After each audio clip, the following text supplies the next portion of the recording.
Hello, and welcome to episode 17 of the Project Footballer podcast. Today, we are with Gabriel, who runs the Athlete Mentality Group. Have I pronounced that correctly, Gabriel? Have I said that right? Yeah, that's correct. That's correct. I'm really excited for this episode because it's all going to be about developing a winning mindset. I'm going to pass straight on to Gabriel now because he'll explain it a lot better than I can. But Gabriel, can you well, firstly, welcome to the podcast. Thank you for hosting me today. And we're also joined by Rob Ursel, who's going to be giving his input as well. How you doing, Rob? Yeah. Hi. Good to meet you, Gabriel. Good to meet you guys. So Gabriel, tell us, how did you get into teaching a winning mentality to athletes? Before I started that, I was totally focused into learning it for myself. I was an athlete before, so I am from Brazil. So me, just like most of the guys in here, we wanted to play soccer professionally. And since I was 8 years old, I started playing for teams here in Brazil. I played for a couple teams, and throughout that time, I was really focused into making as a professional athlete, into a professional footballer. And I wanted to learn more about the psychological side to help me, because I felt like I was not using the best of my potential, that I was not playing games as well as I could. And I chose to try to understand for my personal gain how to use those things, how to understand myself better, to start mentally preparing for playing sports. And after 3 years studying that and using for myself, I decided to not play anymore, to try playing soccer anymore when I was around 20 years old. And I continued to follow the path of mental preparation, understanding psychology. And that's what it took me. I started at 18 years old, learning about those things, and I continued since then. I never stopped with it and made it my main focus in life to understand and help athletes about the psychological side. And how many athletes will you work with now? So there I have a course, which I have around 400 athletes. And I also work with athletes one-on-one, mentoring. And as of right now, I have 10 weekly athletes. And it's usually a process that takes up to just 6 months that those athletes talk to me weekly. Okay. And what are the sorts of things that you would teach through your course? Every mental aspect of the game. So we cover focus, we cover anxiety, you cover confidence, pre-game preparation, visualization, mindfulness, goal setting, all the things that cover the mental side, that are related to the mental side, I cover in the course. It's a step-by-step strategy for athletes to understand how their mind works. And what are the types of results that you'll see when you start working with players? Like, what will be the process? So try to understand what is the thing that is holding them back. So each athlete has their own needs, their own goals that they want to accomplish. Some athletes feel too anxious before playing. Other athletes feel like they are not so focused during the game. Other athletes don't know how to deal with failures, don't know how to cope with mistakes. Other athletes care too much about what other people think about them. And this is the first step, understanding what is holding their performance back, understand what is the mental tool, the mental training tool that we can use to work on the specific need they have. And we start a training program that covers all the needs they have to meet the thing that they're looking for. Oh, yeah. I mean, hearing some of those examples that you gave, I could think about when I played, I could definitely have used with help in some of those areas. Like, I know as a kid, I personally would get myself in a real state. And I know like my inner voice would be sort of like negative. If I make a bad pass, it'd be like, oh, Sean, why did you make that bad pass? And oh no, the manager's upset. or I would start then like, or this would start compounding. Rob, did you have anything that Gabriel just talked about there? Did you suffer with any of those problems as a player? Yeah, so one thing that I actually did, so probably most of it I probably could have had help with. One thing I did do before games, probably when I started when I was about 20, 25, something like that, was visualization. I found that really helped me. Like actually picturing what I was going to do in the game before I did it. Like I wouldn't, before I actually started doing it completely off my own back, I would never have thought that was something that could help me, but it 100% did. And obviously, probably the mental side of the game was relatively like ignored for many, many years, because we didn't know half as much as what we do now, but it can't be ignored now. So it's something that, I mean, I think it's right. Am I right in saying, Gabriel, that you work with adults mostly? Yeah, mostly adults.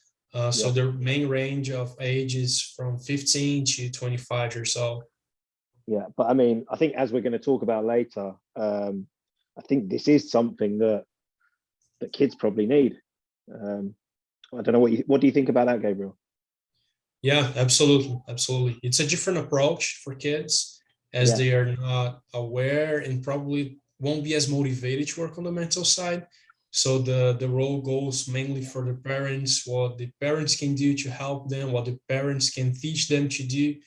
But definitely, and especially because at young age, it's when our core interpretations, or when we learn the most, the neuroplasticity, our capability to learn things, is at its peakest during young age. So it's crucial that athletes learn good things during those times, because if they learn bad things, it's going to take a lot of work to unlearn those things. Yeah, I think like with tailoring it more towards younger players, obviously I'd kind of, just from guessing, I would equate it to studying. Studying gets a lot more serious when you're 18, 19, 20 and you're still studying, doesn't it? But you have to have that basis of that. And I think with the mental side of approaching sport, it's probably it could be the same way, where you have to build that base when they're younger. You don't have to obviously go into as much detail as you would later on with adults, but you build that base so they're more susceptible to it later on. Yes, absolutely.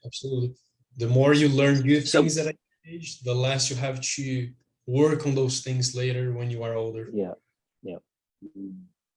Well, I remember there was something that Ronaldinho spoke about, where he would just like sit in the bath for hours and hours and just visualize. Yeah, he would like visualize like what he was going to do. Like he could almost like picture every like moment of the game, where he was going to receive the ball, the sounds of the stadium, the passes that he would do. And like what a creative player, like the ideas that he would come up with, it's almost that it's not happening exactly in the moment, but they're created beforehand. I mean, can you imagine that, Gabriel?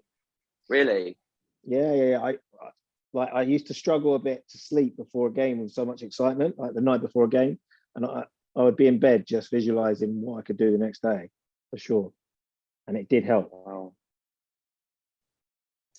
Yeah, it's probably the most used tool for athletes when it comes to the mental side is visualization.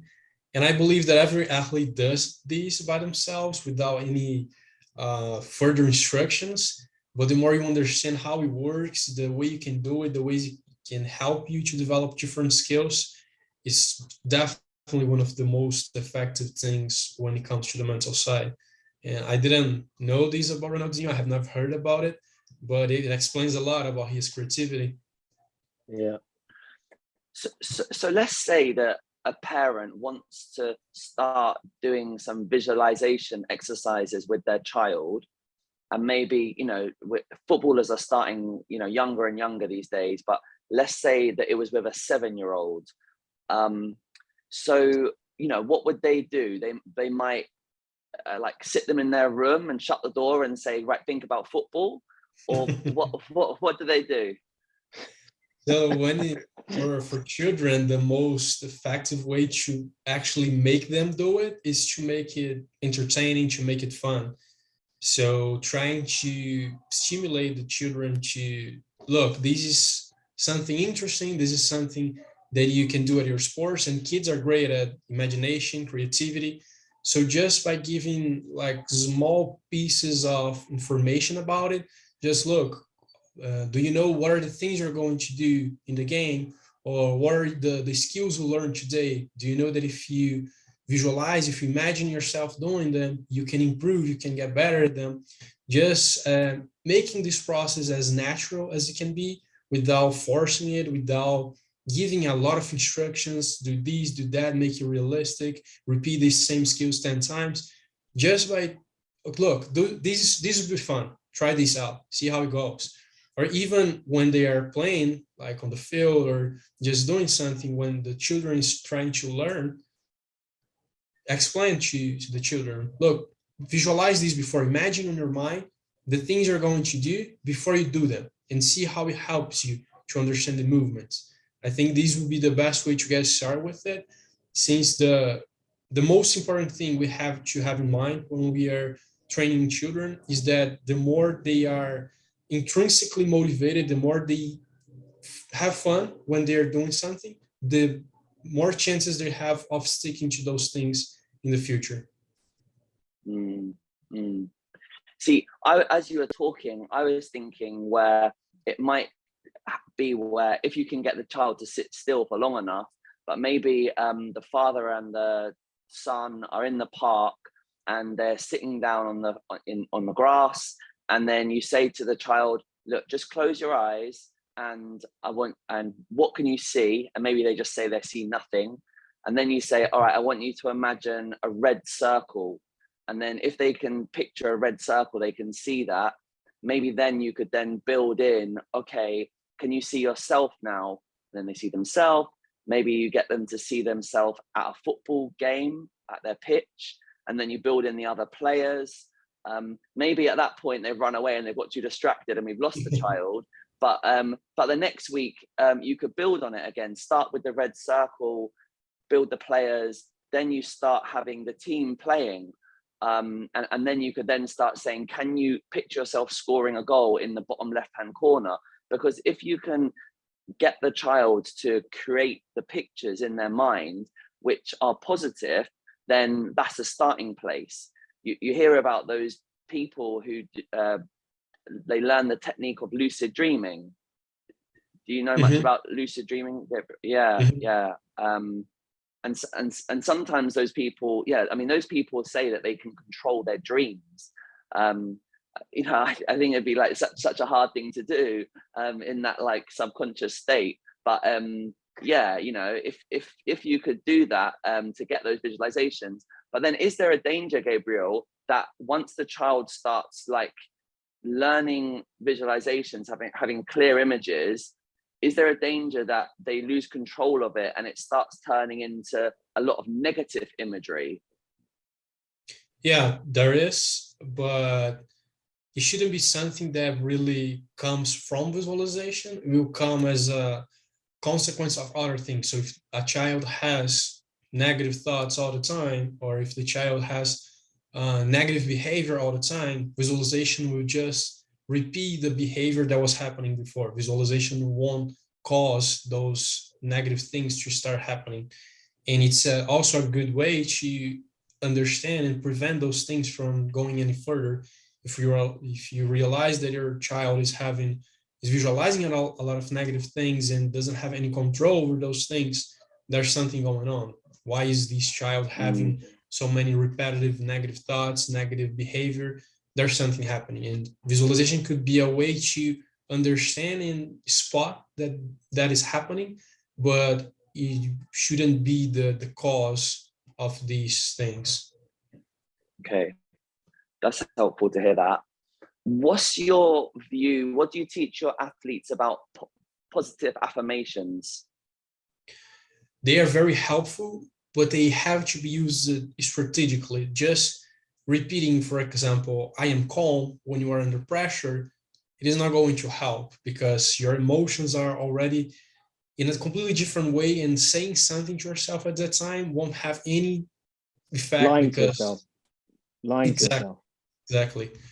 So those affirmations, they have to be strategic in a way that they shift your perspective. So for example, when you are really anxious before playing, and you are feeling anxious, instead of saying I am calm or I don't care what happens in the game, you start reframing to I'm excited to play this game, or I love being here, and you start reframing that anxiety as excitement, and then will decrease the level of anxiety and change the perspective towards a more positive scenario, a more positive expectation of what might happen in the game. And outside the scenario of reframing anxiety as excitement, it will be the same principle. So instead of fighting back the thing that is happening to you, trying to shift your focus into something else. Well, I mean, that's very advanced what you've described, because in the example that you've given, the person is emotional, their heart is beating fast, they're anxious, and they're trying to convert that. And then you're saying, like, recognize that as the cause of excitement, which means you love the sport and so on, and that's why it's happening. That calms you down and regulates yourself essentially. But then for a child, that's going to be quite hard. I mean, how might a parent just introduce affirmations to the child? So the principle that we follow when using mental training is that the thoughts are going to create emotions, and the emotions will create the behavior. When the emotions are already happening, when the child is already anxious, is already seeing that specific scenario on a negative way that is making the child to fear what's going to happen or anything that creates anxiety, the goal is to help the child to have more positive thoughts and not try the child to create their own positive thoughts. So instead of saying to the child, look, just repeat yourself, I am anxious, or I am excited and not anxious, I love being here. It's a start, but for a child that doesn't have as much capability of being rational when their emotions are triggered, it's not the most helpful way. So helping the child to understand what are the emotions, why their emotions are there, how they can control their thoughts, this is a start. But the most effective thing, and the younger the age, the more important this is that you help the child to have the thoughts that you believe that will help this child to change their emotions. So acting as this external brain of creating thoughts for the child, instead of expecting the child to have their own thoughts by themselves to deal with that situation. Make sense? Yeah, it like does. It does. a lot of terms in here. I don't know if it's clear to understand. I just want to kind of go back to when I said to you about players are lying to themselves. So I think something that I encounter a lot, both as a player and as a coach, definitely more and more the last, I would say 5-6 years, is players who cannot take criticism. And I think I have this, what would you, I don't want to speak too much about it. I want to get your thoughts. What do you think about constructive criticism and players' ability to take it? Should they just not be criticized, or do they need to be, is it a skill to learn how to take that criticism? So there are two main things to talk about for this topic. The first one is of if the athletes should be criticized, and yes, they should. Being exposed to stress, it's tremendously important for the child to develop resilience, confidence, learn to deal with their own emotions. And there's also the environment that helps the child. So if the environment doesn't support the child and gives criticism, even if the goal is to offer constructive criticism, it won't be taken well. So it's important to, yes, criticize the child, but before that happens, before the criticism comes, it is tremendously important that the child feels welcome in their environment and that the people that are in there care for them. So, and of course, this involves several factors, and this is not something that changes overnight. But if the child feels welcome in that environment, feels safe, and then a criticism comes, the child is more likely to receive that criticism in a good way. But also, each individual is different. Each child learns different things, especially because those things are coming mostly from the way they are raised. So if the child is a spoiled child and then coach comes and criticizes them, criticism will not be taken very well. Yeah. But if the child starts developing these early on and the parents are helping with this process of exposing the child to stress in a good way, the child will develop this capability, this skill of resilience. I just want to clarify. I was more thinking about adult players at that point. Obviously, it relates to children, but no, it's fine. Obviously, it relates to children as well. But I just don't want people to think I'm shouting at every kid. It's more but you know more, what? Oh, so go on. More in the men's game, especially now that people with social media, I just find everyone's just nice to each other when they don't mean it, just so someone says something nice back. And I found that every time not every time, sorry, this is just for certain players, but a lot of players, you will try and explain exactly what they went wrong. You'll show them on a video. Sean knows what I'm talking about. You show them on a video. You'll highlight everything you're talking about, and they just don't take it well at all when it's to help them and to help the team. And I think that's something that, as a society, we probably need to improve, like the ability to recognize what constructive criticism is. And I'm talking about, like, you looked at it more from probably the coach's point because you were thinking about how we deal with kids, but I'm thinking about it more from the player's point. And when I started actually improving my understanding of the game and things like that was when I actually learned to criticize myself. I think it's so important to be able to criticize yourself and to be able to accept criticism from other people. Yeah. So the thing that I was talking about child and how it's important for the parents to expose them to stress early on. If this doesn't happen, it's very likely that the adult player becomes in a way that they don't do well or don't accept criticism or feedback. They are viewing those things as a way to reinforce how they see themselves. And if there's something negative, they want to avoid that because it hurts the ego. So it's something that will be as a process that happens since we are born. We're exposed, the way we're exposed to stress and the way you respond to it will just build a habit of doing that or responding to it in a specific way. And if it doesn't happen during childhood, when we become older, it's much harder to change that than if you develop a good view of criticism since you are younger.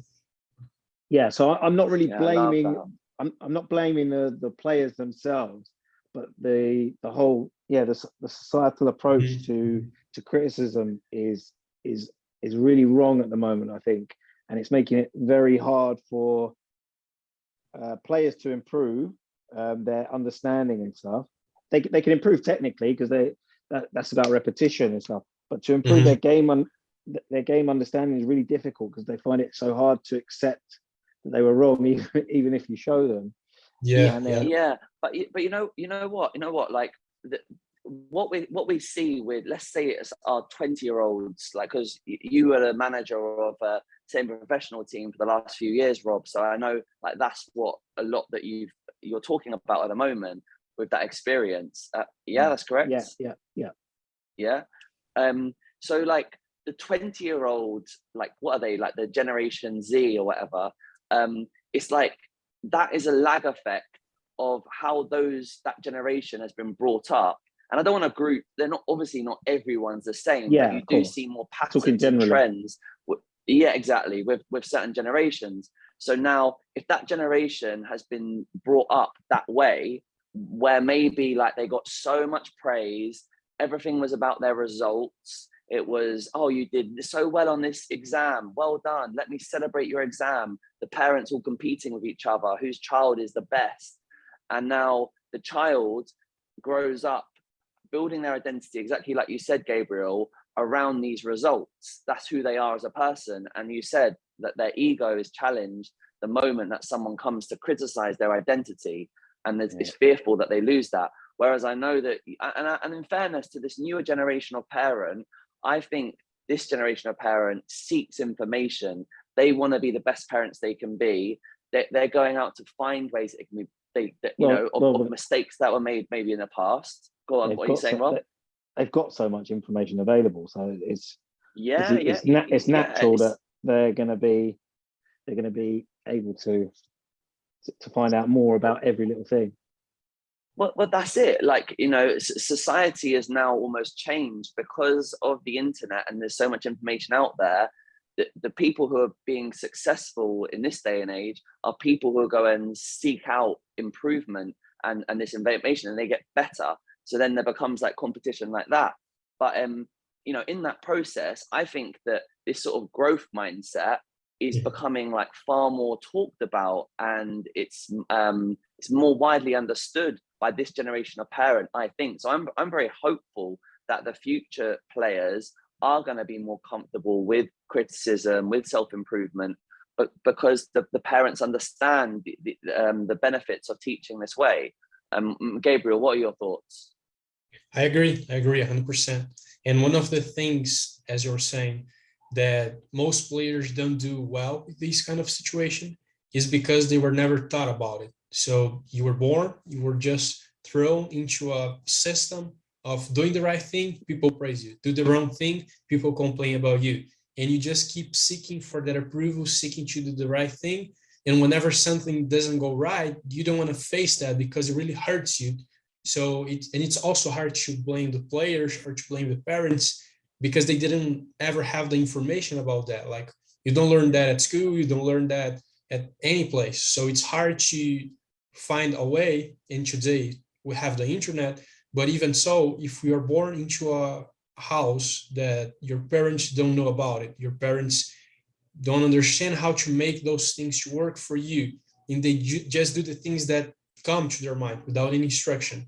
And when you find out about it, you are 20, 22 years old, and you go, okay, how do I work on this now? But you have 22 years of life that you were just repeating the old way, just reinforcing to keep behaving like that. How do you start changing that now? It takes time.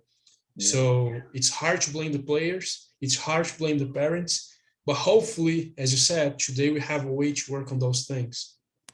And would you mind just expanding, because I've got like a rough knowledge of, I've read Mindset by Dr. Dweck. That's like one of my favorite books. And so I've got a bit of a knowledge on it, but obviously nothing compared to your level. So maybe would you mind just talking to our parents, just talking a little bit about that, what you know about growth mindset and what you advise? So probably the most important idea of this book that you just mentioned is praising effort and not praising the result. So instead of coming to your child and say, look, you scored a great goal today, congrats, I'm proud of you. Go more for you were helping your teammates today, your work ethic was awesome today. During the week you were training a lot, and that showed in the pitch today. That's the way to keep doing, that's the way to keep going. So the more you're able to praise the process of the child, the things the child is doing daily, instead of the outcome that comes out of it, the child will be more prone to focus on the process, to deal with challenges, to deal with mistakes in a better way. And it's hard to do that out of instinct because it's not our nature. We want to do the right thing. We want to do the good things, the results. We want to win. Since the child starts playing, the child wants to win.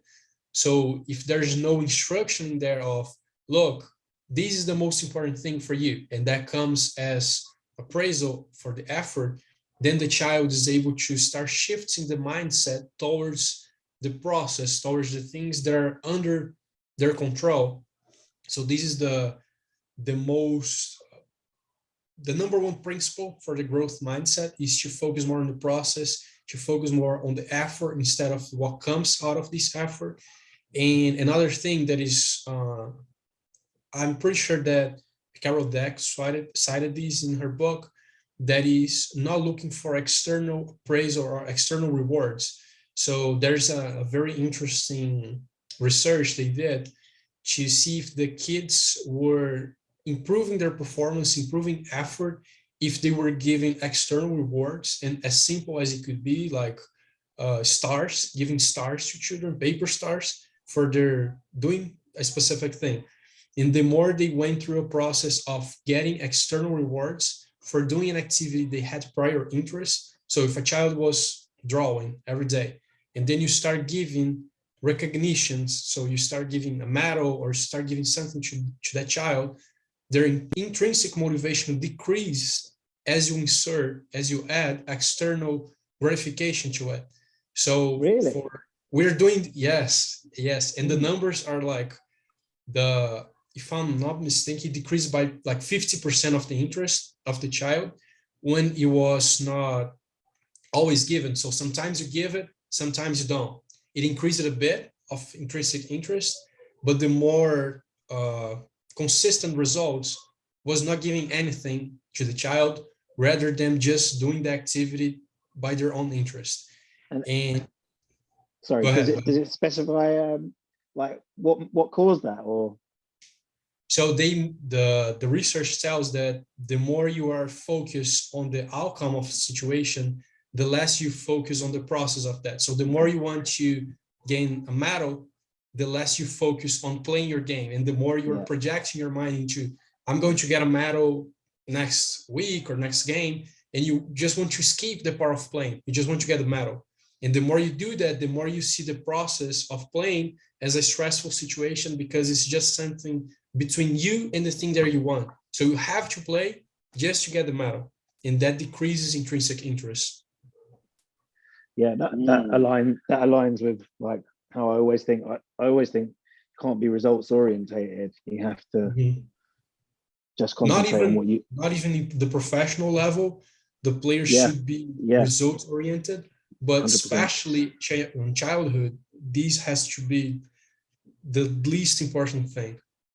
It's so crazy to me when like people overreact to like a cup final result or something. It's like I support Liverpool, so I'm biased towards them. But like the Champions League final, obviously Liverpool played better than Real Madrid in the final because they're a better team. They just didn't happen to win that game. But everyone's going to go so far in terms of looking for some weird reason why they didn't win. It's just you don't win every time. But let's say Liverpool played that game 10 times. They probably win it 7 times because they're just better and they played better. But hang on. Like Michael Jordan, like Kobe, they loved winning. They were obsessed with winning. So like, do the winning mentality. Hold on. So does Pep. So does Klopp. That's a different thing. That's a different thing. Yeah. That's the thing that I talk the most on my Instagram, to try to break down the process of winning. And those guys, like, they were obsessed with winning. They won all the time. So like, how could they be so focused on doing the things they did? How did they focus it so much on like facing defeat in a good way? And sports is business. So what drives most business is to gain attention of people. And we focus a lot on the things that drive more attention. So the trash talk, the ego thing, those things get a lot of attention. But more in depth of the interviews, of the books, I think you can see here, Michael Jordan, 2 Kolb books. They're always talking about how much they love what they do. And Kolb was all the time speaking, the reason why I did all the hard work was because that was the thing I loved the most in my life. So I just wanted to do the most as I could of the thing that I loved the most in my life, and that was playing basketball. And they didn't win because they wanted to win, Sean. Yeah. everybody loves winning. Like every athlete plays to win, nobody plays to lose. But the more you focus on winning, the more you fear losing, and the more it disrupts your concentration to focus on the game and have your best performance. So interesting. That is such an interesting perspective. So it's almost like it's a whole, because I'm thinking about a video that you shared, Gabriel, recently. I'm pretty sure it was you that shared it. And it was like Kobe won a game. It was a massive game. And then the very next day, 4 a.m. in the morning, 5 a.m., it goes back and starts training again. And then people are like, you've just won this like big title or whatever you just won. Like, why don't you take a day off? But he's like, no, my process stays the same. Whether I won the game, whether I lost the game, I'm still going to do my same training. Mm-hmm. Yeah, that's it. And although it's easy to talk about it, but when it actually happens, when you actually win, all you want to do is celebrate. And when you lose, all you want to do is complain and dwell on the mistakes. But when you are actually able to understand, this is how the mind works, this is the outcome that I'll get from this action, the more you're able to change that. Of course, it's easier said than done, but that's the process. But what about the pain that you suffer when you lose? There's literally a pain that you feel. And then the adulation that when you win, humans are moving towards pleasure or away from pain. So like, surely there is motivation there. Yeah, but hold on. Sorry, Gabriel. You can't do anything with that. You can't do anything with, oh, it hurts, so I'm going to win next time. It doesn't help. Yeah. So we're driven to those two things, to avoid pain, to seek pleasure. But the more you understand the process, how do you do it exactly? How do you do it? But hang on. So I want to just ask. Sorry, I want to ask this.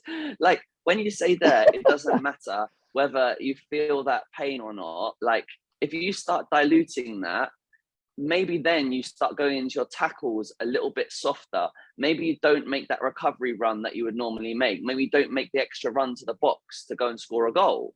My answer is, if you understand the process, you know that you have to run hard and you know you have to tackle hard. That's part of the process. Like, it's not, you can't do anything with, I don't want to feel that pain again. You can't do anything with it if you don't know how to do anything. It doesn't make sense to me. Like, that's another one of that kind of cliche is what it's a crutch for people who haven't got anything really, they haven't got a way of improving the situation. I think. Yeah. So we're going to have the behavior that we have the most motivation to act over. So if we are used to do something and it helps. So for example, when you get really mad, you're angry, and you use aggression, that's a great way to solve the anger. It really goes away. So the next time it happens, you're just going to repeat that. For winning and losing, when you win and you celebrate, that feels great. When you lose and you dwell on mistakes, that's all you want to do, because that's basically what happened to you. It's your first instinct. But the more you understand, okay, if I dwell on my mistakes, this is going to make me more stressed. This is going to help to create this memory and make this memory stronger on my memory, the memory of loss. This is going to activate my emotional habits more often or easier than you would if I was not dwelling on the mistakes as much or as often. So the more you understand how your behavior happens, if I do this, that's the outcome that I get from it. And the more rational you're able to be about those decisions, the more motivated you get to behave in a specific way. So for Cole, since our early age, it was clear for him. The more I dwell on my mistakes, the more I feel bad about failure, the more I'm going to see myself as a loser, the more I'm going to destroy my emotions, the less committed I will be to work towards my goals. So the more you develop this understanding of how the situation works, how your emotions are going to influence you, the more able you are to, okay, so I'm not going to do this, I will choose this instead. And once you do that, and that gives you a reward, you're able to see, okay, I was not feeling so sad after this defeat. I was able to work out in the next day and make progress on my shooting, on my dribbling. That's the way to go. That's the thing that I that will help me to improve the most in my long-term development. So once you start developing those ideas, those perspectives of the decisions you make, of the emotions you choose to stick with, the better you get at dealing at those scenarios. So are you saying that emotion in sport is actually not helpful at all? No, It is. it is helpful. Sorry, Gabriel. You go. No, go ahead. I was just thinking from my own experience, it is helpful, but you can't do anything with it if you don't know what to do with it. Like, that's how I feel about it. Yeah, we're driven by emotions. All the things we do is emotions. The key is dealing with them. I'm feeling angry. Why am I angry? Well, how can I use this angerness to move me forward, to help me work harder, or to make me take some action that will solve this pain that I'm feeling right now? Or if I'm too excited, how will this excitement help me to continue improving? How can I not let myself lose track of the things that I'm doing if I get too excited about the thing that I just accomplished? So the emotions will come, and there's no stage in our lives, or there's no moment that there are no emotions on us. We're always doing something. We're always driven by emotions. But the more we understand them, and the more we can relate, this emotion is coming from this perspective, which gives me this behavior. What's the best thing? What's the best way to deal with this? But then, okay, so then, like in Dr. Dweck's book, she talks about the need for results. Mm-hmm. Like she says that they are important in the process because we need results to be a certain measure to see if the process is actually working correctly. Mm-hmm. So in football, we can say, yeah, that score on that game, right, we lost 5-0 or something. So long. Go on. If we only use score as the method of seeing what worked or not, that's not accurate, because you don't control how many goals you score. You can control how many shots you take, or how many passes, how many crosses you do during the game. But if the ball is going in or out, it depends on too many things. So that's why focusing more on the process and giving feedback more on the process. Okay, we lose this game 2-0, but okay, how many shots did we take? As you said about Liverpool game, why did they lose the game? Real Madrid took, I think, 1 or 2 shots on goal. So it's not realistic to say that Liverpool's season was bad or was awful because they lost the game. Even if they played better, it's not a realistic way to evaluate a team's performance just by the final result. So, Sean, how I want to, you might just be asking, you might understand this anyway, you might just be asking the questions, but how I'd explain it to you or anyone like you asking the questions is, yes, you look at results, but you look at results in the long term, and you will get good results if your process is good for the long term. But by judging it, I think, like a cup final, for example, like it's such a one game is such a small, a tiny sample size to judge how you're doing. And let's say 20 games is still a small sample size to judge how you're performing. It is, but over the long term, that is where your results should start to match or align a little bit closely with how you train, how you prepare, all of that stuff. XG is not perfect at all. Well, XG is really good, I think. It's not a perfect indicator, but it's really good. If you look at a lot of the Premier League teams, hang on, what is XG? What is XG? Some of our parents might not know. Yeah, so it's expected goals. Expected goals. So they calculate the likelihood of each shot being a goal, depending on the distance, the type of shot, how many defenders in the way, whatever. I don't know the exact method, but it's really good. And if you look at the teams over a season, now everyone says that whoever wins the league is the best team. That's also nonsense. Like 38 games is not the definitive sample size either. But you're going to get much closer over 38 games to the best team always winning than over 2 or 3 games. But if you look at the XGs for this season, I think there were in the Premier League, it was like 1 or 2 out from how many goals should have been scored. And you'll look at Man United goals for versus goals against. They had XG that they should have scored, which was very close to what they shouldn't have scored. And every team is basically like that. Man City overachieved in terms of their finishing by a little bit of a surprising margin. Like people say they miss a lot of chances when actually they scored more than they should have, according to the stats this year. But it's so close to how the teams actually finished is that XG method. So you do get, and it's obvious, you get your results if you do things the right way, time in, time out, you're going to get results. Yeah. Just okay. like to judge it off like short-term results, I think, Sean, is what we're saying. You shouldn't be judging your performance based off short-term results or the big one-off game as well. The big one-off game is the one that people. Yeah, I hear that. That makes sense. That makes sense. I think there's a combination of long-term goals, and then because in some ways you're going to build out a process like a training program, and in some of it's like theory.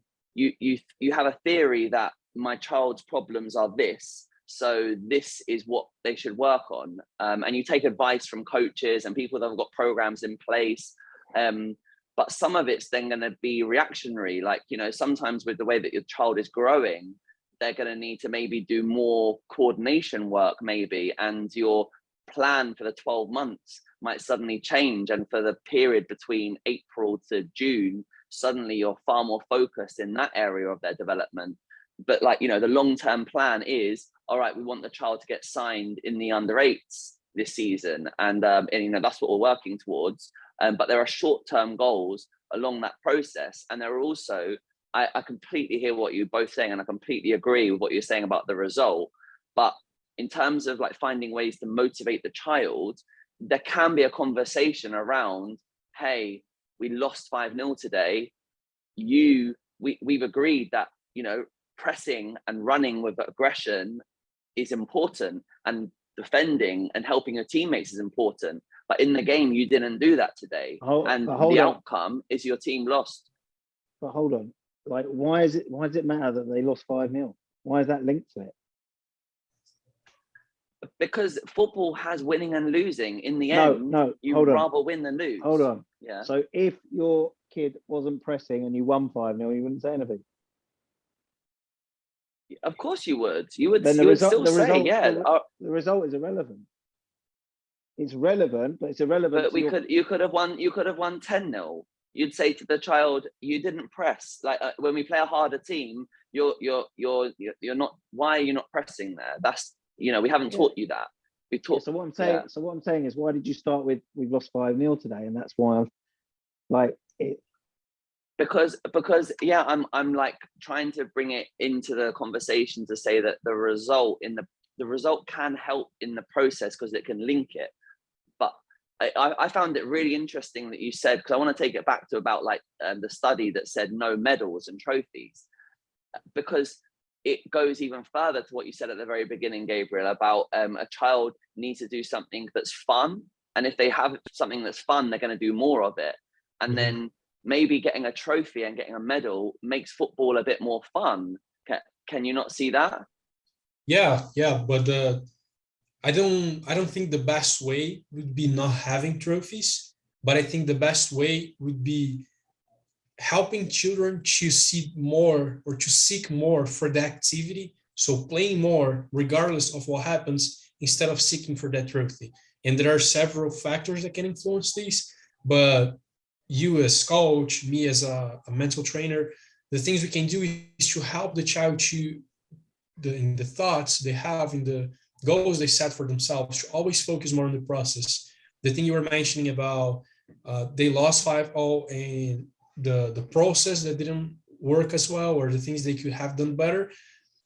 When evaluating the performance, the result shouldn't be a thing like to increase the importance of working on that. So You lost 5-0 because of these, but rather, okay, the things that didn't work as well in this game, how can we improve that? And not coming towards an anger perspective or a disappointment perspective. You have to help the child very rationally, because a child that just lost is going to feel really emotional about their loss, because it really feels bad for anybody. So the more you are able to preach the process and to help children to focus on the process, like, yeah, I lost today, but I learned something that I will use in the next games, that I will develop these skills and they will help me improve. And of course, a child won't have these by themselves. A parent or a coach might help to point towards this perspective, which will help the child over time to not fear losing, or to take criticism in a better way, to not care so much about the results, and become, as the example you gave about Cole, just waking up the next day and following my process again, because that's the thing that I control. I hear that. Gabriel, do you have any children yourself? No, I'm still 23. I feel like I still have a 23. Time. Yes, plenty of time. 23 and so knowledgeable. But yeah, maybe, in the future, if you were to have your own child, would you want them to be a good footballer?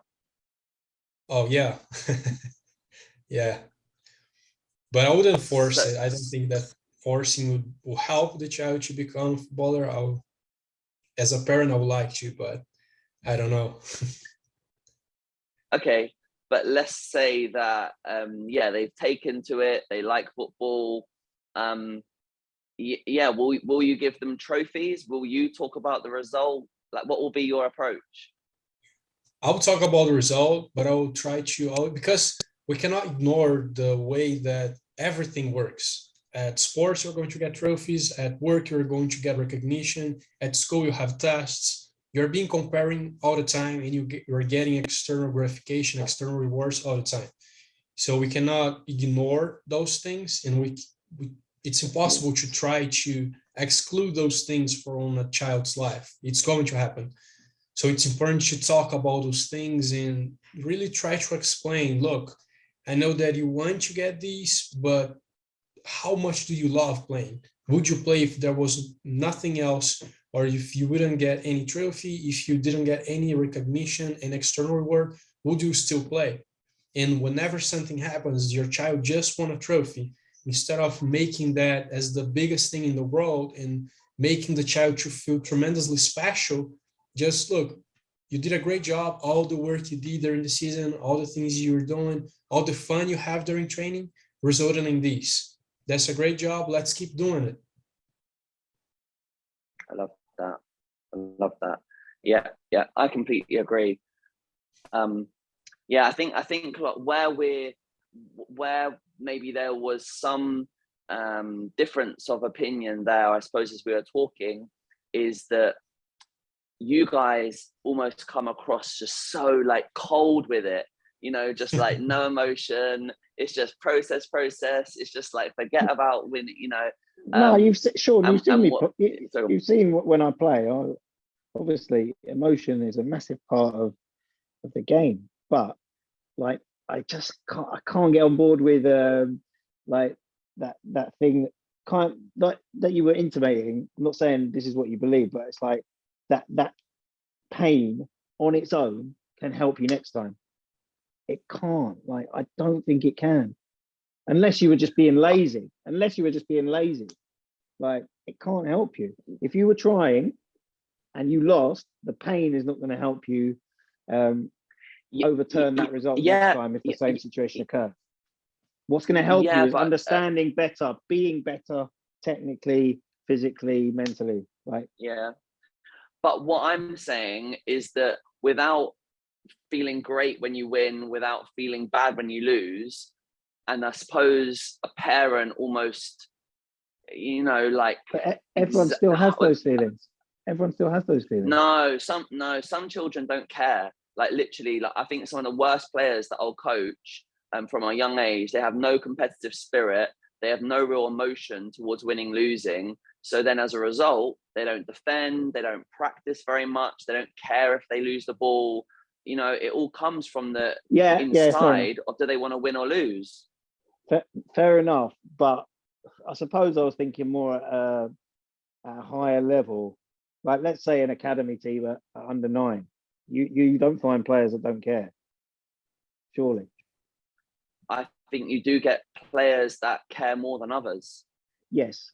And those ones that care more put in more practice hours, which result in them being technically better and finishing better and everything else. But I think, like, you guys have really, really opened my eyes to how almost clinical you can be. You can almost become like a robot. And, you know, you think of like how the pressure that those players are in Champions League games, World Cup games, that must be how they can play in those scenarios. Yeah, do you know what? This is why you see less teams freeze up in big games now, because the way they play is so ingrained into them through more advanced training than you've ever had, that, like, I remember growing up, like, a lot of the big games, World Cup finals, Champions League finals, they'd be boring and teams would be like completely unrecognizable from how you usually see them play, because teams would freeze up.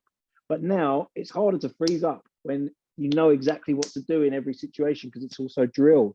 Like Pep's team, yeah, they lost that game to Chelsea or whatever, and they didn't play as well as they can. They didn't freeze up in the Champions League final they played, and it just doesn't happen as much to teams anymore, because everything's so much better coached and better prepared. Yeah, and even adding to that, to the idea of focusing more on the process, when you're able, not just as a child, but any athlete, when you're able to attach more importance to the process and really enjoying doing those things, making it the most important thing, you're able to feel more motivated. And as motivation, I mean more dopamine. You have more neurotransmitter that makes you to take action during the process than on the outcome. So if you have more motivation to train, then you have motivation to celebrate winning a championship, you're going to have a lot more effort during the training phase, during the period that you are training, and you're able to develop yourself more, to have more focus, more attention, learn more, to have more effort during that time. And winning just becomes as a consequence of the process that you did, instead of focusing so much, I want to win, I want to win, I want to win. Yeah. And you train your motivation to become attached to what's going to happen. And if it doesn't happen, you just become frustrated. Like, did you see Gabriel? I'm not sure if you saw like many of Solskjaer. You know Solskjaer, the Man United manager from last year. No. Ole Gunnar Solskjaer. He was Manchester United manager. But what? Yeah, I know him. But what? Yeah. So last year he used to do a lot of press conferences, and it was like everything was a buzzword about, oh, we need to want it more than the other team and things like that. And it's not just like team goes out there and just has no clue what to do. And that's how it's such an extreme example, but it's happened with, like, you look at Pep with City and then Manchester United with Solskjaer. They've got similar budgets, similar. At that level, you've got all the facilities you need, all the equipment you need, everything you need to build a good team. And one of them knew how to do it, and the other one was just spouting about cliches, basically, to try and cut corners. Yeah, Guardiola, when City lost the UCL final to Chelsea, he had a very interesting approach to losing. He was like proud of the second place medal. He was like kissing the medal and talking good things about how you should appreciate those players for being the second best team in the most important tournament of the world. So it changes our perspective about what winning means and how we should approach the process that actually takes to win, and not if you win or not. Fair enough.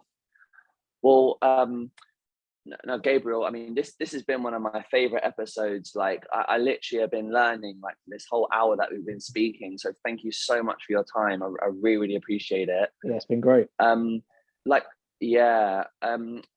With parents that will no doubt want to learn more from you, you have a course that you run. Can you tell us about that?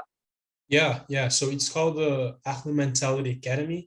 it's a platform that has all the strategy for mental preparation.